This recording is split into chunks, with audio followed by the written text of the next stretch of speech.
श्री परमात्मने नमः। श्रीमद् भगवद गीता दूसरे अध्याय का महात्म्य। श्री भगवान कहते हैं, लक्ष्मी, प्रथम अध्याय के महात्म्य का उत्तम उपाख्यान मैंने तुम्हें सुना दिया। अब अन्य अध्यायों के महात्म्य श्रवण करो। दक्षिण दिशा में वेद वेता ब्राह्मणों के पुरंदपुर नामक नगर में श्रीमान देव शर्मा नामक एक विद्वान ब्राह्मण रहते थे। वो अतिथियों के पूजक, स्वाध्यायशील, वेद शास्त्रों के विशेषज्ञ, यज्ञों का अनुष्ठान करने वाले और तपस्वियों के सदा ही प्रिय थे। उन्होंने उत्तम द्रव्यों के द्वारा अग्नि में हवन करके दीर्घ काल तक देवताओं को तृप्त किया, किंतु उन्हें धर्मात्मा ब्राह्मण को कभी सदा रहने वाली शांति ना मिली। वो परम कल्याण में तत्व का ज्ञान प्राप्त करने की इच्छा से प्रतिदिन प्रचुर सामग्रियों के द्वारा सत्य संकल्प वाले तपस्वियों की सेवा करने लगे। इस प्रकार शुभ आचरण करते हुए उन्हें बहुत समय बीत गया। तदनंतर एक दिन पृथ्वी पर उनके समक्ष एक त्यागी महात्मा प्रकट हुए। वो पूर्ण अनुभवी, आकांक्ष रहित, नासिका के अग्रभाग पर दृष्टि रखने वाले तथा शांत चित्त थे। निरंतर परमात्मा के चिंतन में संलग्न हो वो सदा आनंद विभोर रहते थे। देव शर्मा ने उन नित्य संतुष्ट तपस्वी को शुद्ध भाव से प्रणाम किया और पूछा, महात्मन, मुझे शांतमयी स्थिति कैसे प्राप्त होगी? तब उन आत्मज्ञानी संत ने देव शर्मा को सोपुर ग्राम के निवासी मित्रवान का, जो बकरियों का चरवाहा था, परिचय दिया और कहा, वही तुम्हें उपदेश देगा। ये सुनकर देव शर्मा ने महात्मा के चरणों की वंदना की और समृद्धशाली सोपुर ग्राम में पहुंचकर उसके उत्तर भाग में एक विशाल वन देखा। उसी वन में नदी के किनारे एक शिला पर मित्रवान बैठा था। उसके नेत्र आनंदातिरेक से निश्चल हो रहे थे। वो अपलक दृष्टि से देख रहा था। वह स्थान आपस का स्वाभाविक वैर छोड़कर एकत्रित हुए परस्पर विरोधी जंतुओं से घिरा था। वहाँ उद्यान में मंद मंद वायु चल रही थी। मृगों के झुंड शांत भाव से बैठे थे और मित्रवान दया से भरी हुई आनंदमयी मनोहारिणी दृष्टि से पृथ्वी पर मानो अमृत छिड़क रहा था। इस रूप से उसे देखकर देव शर्मा का मन प्रसन्न हो गया। वे उत्सुक होकर बड़ी विनय के साथ मित्रवान के पास गए। मित्रवान ने भी अपने मस्तक का किंचित नवाकर देव शर्मा का सत्कार किया। तदनंतर विद्वान देव शर्मा अनन्य चित्त से मित्रवान के समीप गए और जब उसके ध्यान का समय समाप्त हो गया, उस समय उन्होंने अपने मन की बात पूछी। महाभाग, मैं आत्मा का ज्ञान प्राप्त करना चाहता हूँ। मेरे इस मनोरथ की पूर्ति के लिए मुझे किसी ऐसे उपाय का उपदेश कीजिए जिसके द्वारा सिद्धि प्राप्त हो चुकी हो। देव शर्मा की बात सुनकर मित्रवान ने एक क्षण तक कुछ विचार किया।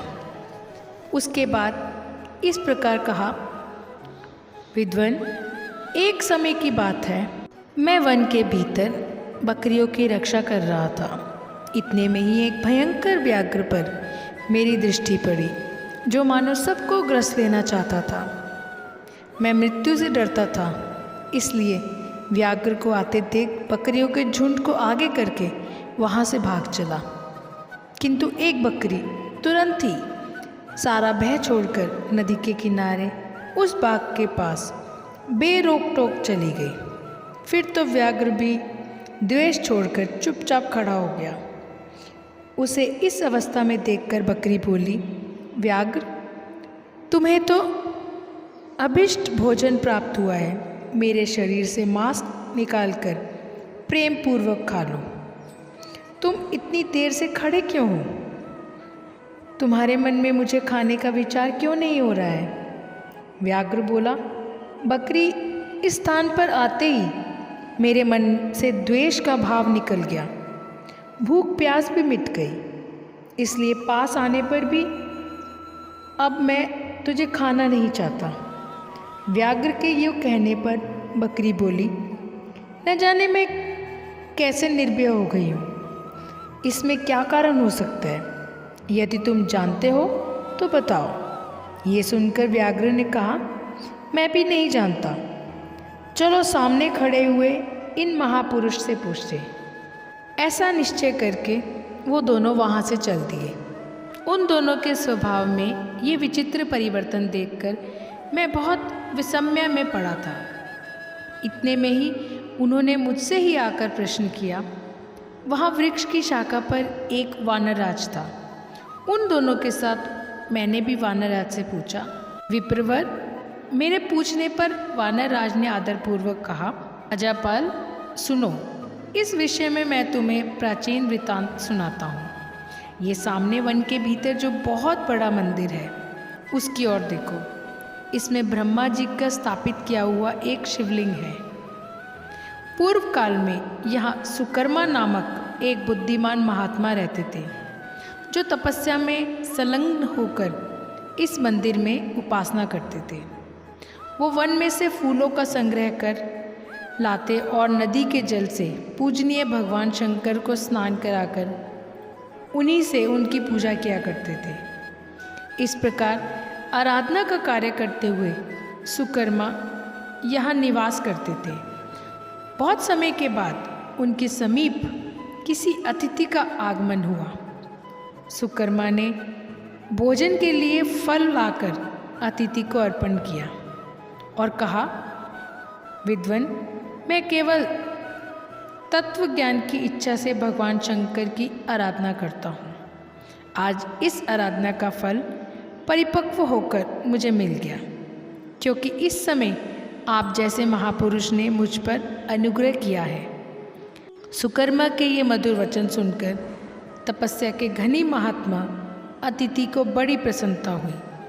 उन्होंने एक शिलाखंड पर गीता का दूसरा अध्याय लिख दिया और ब्राह्मण को उसके पाठ एवं अभ्यास के लिए आज्ञा देते हुए कहा, ब्राह्मण, इससे तुम्हारा आत्मज्ञान संबंधी मनोरथ अपने आप सफल हो जाएगा।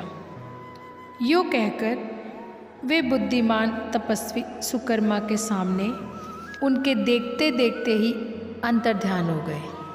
सुकर्मा विस्मित होकर उनके आदेश के अनुसार निरंतर गीता के द्वितीय अध्याय का अभ्यास करने लगे।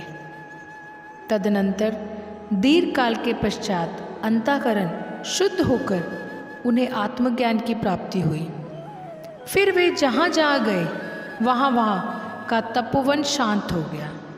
उनमें शीत, उष्ण और राग द्वेष आदि की बाधाएं दूर हो गई। इतना ही नहीं, उन स्थानों में भूख प्यास का कष्ट भी जाता रहा तथा भय का सर्वदा अभाव हो गया। ये सब द्वितीय अध्याय का जप करने वाले सुकर्मा ब्राह्मण की तपस्या का ही प्रभाव समझो। मित्रवान कहता है, वानरराज को यूँ कहने पर मैं प्रसन्नतापूर्वक बकरी और बाघ के साथ उस मंदिर की ओर गया। वहाँ जाकर शिलाखंड पर लिखे हुए गीता के द्वितीय अध्याय को मैंने देखा और पढ़ा। उसी की आवृत्ति करने से मैंने तपस्या का पार पा लिया। अतः भद्र पुरुष, तुम भी सदा द्वितीय अध्याय का ही आवृत्ति किया करो। ऐसा करने पर मुक्ति तुमसे दूर नहीं रहेगी। श्री भगवान कहते हैं, प्रिय मित्रवान के इस प्रकार आदेश देने पर देव शर्मा ने उसका पूजन किया और उसे प्रणाम करके पुरंदरपुर की राह ली।